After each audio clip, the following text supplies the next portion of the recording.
Hello again, and today we're back with a review of the LEGO 7189 Star Wars First Order Heavy Assault Walker. This is very similar to an AT-AT, but since this is the First Order and it's the sequels, it is a bit different in terms of name and the way it looks. So let's dive into the review. So at a first glance, we can see it has 4 legs and a head. So that's the side view, and that's the back view. And that's kind of the other side. So the two sides are pretty much symmetrical with some slight differences. Just in comparison, this is a standard 30 centimeter ruler. So this thing is around 34 centimeters. It's actually pretty big. So let's now see what's inside. We have these things here, which if you just carefully open it here, it's kind of firing points. And I actually really like them because AT-ATs, not having machine guns on the side, are quite exposed to infantry attacks. So you can easily put some minifigures right here, and they can easily stand, and you can easily probably fire, so they can cover kind of what's going inside.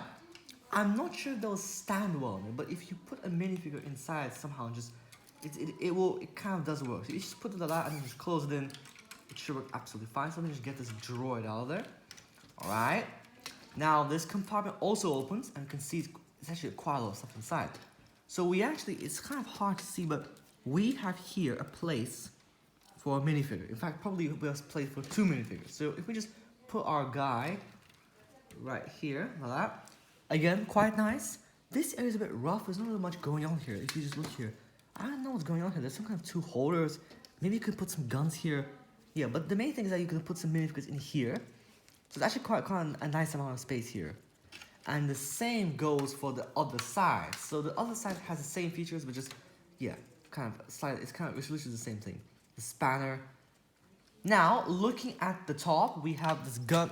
If I just show you here, we have this gun, and you can actually change the way this gun. So you can slightly change the angle, and you can slightly change where it's looking, but you can actually change the angle by a lot. So it goes forward, back, and to the side a bit. So it's actually quite nice. And it's a stud shooter, so you just put in 6 of these small kind of button things, and you just put them in here, and then just spin this, and it just fires. We also have 2 stud shooters which go right here in the chin of the walker's head, right here. So then just put these here, and then just from the back here, there's here, just press that, and actually not quite nice range. The head itself, inside there's space for 1 minifigure. Maybe you can put a second one, really 1 minifigure, 1 driver.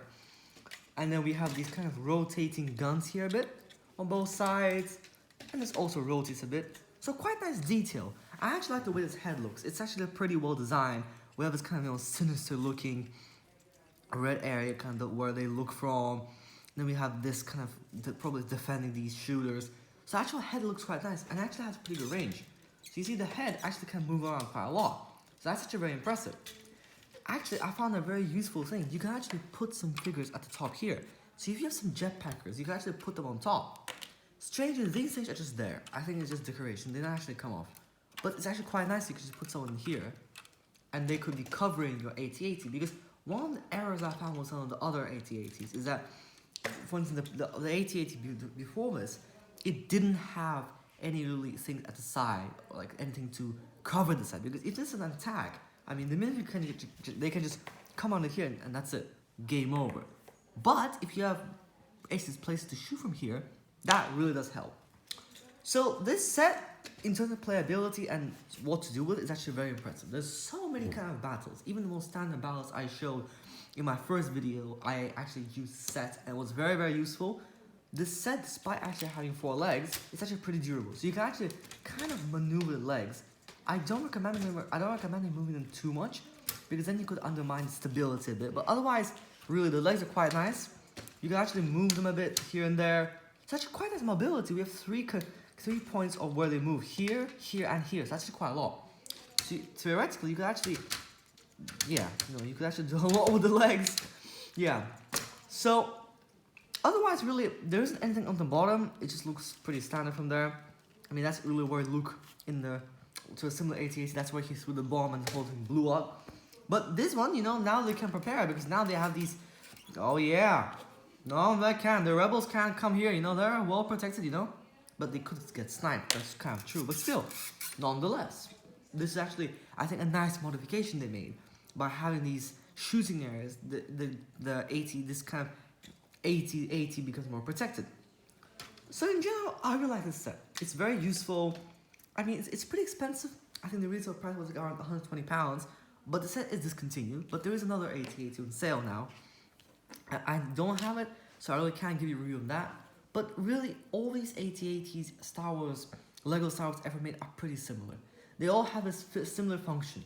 Some of the kind of problems I had in the previous 8080 was that it fell over, but this one seems better. I think thanks to these larger base plates here, which actually makes it quite nice the way it stands normally. But otherwise, I actually like the decor. I mean, features-wise, I give this an 8.5, actually a 9, because actually I like how there are two spring-loaded shooters and a gun. But what could be better in my mind is that Lego could have used the space more wisely, because some of the area here is a bit wasted. Maybe if they remove some of the pillars and change the kind of this orientation here, they could have more figures placed inside. And same goes for the top and maybe this area here. It could be used a bit better.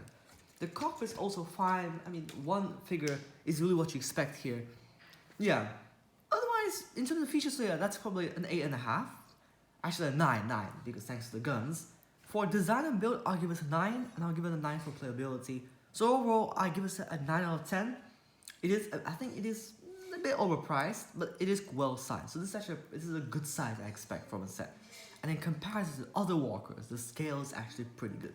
So this is a nice set. I think it's good for any larger scale battles, but even smaller scale battles. This could be involved in attack, defense, raid style games. So lots of variety of things you could do with it. So very good set. I highly recommend it. And again, thank you for watching.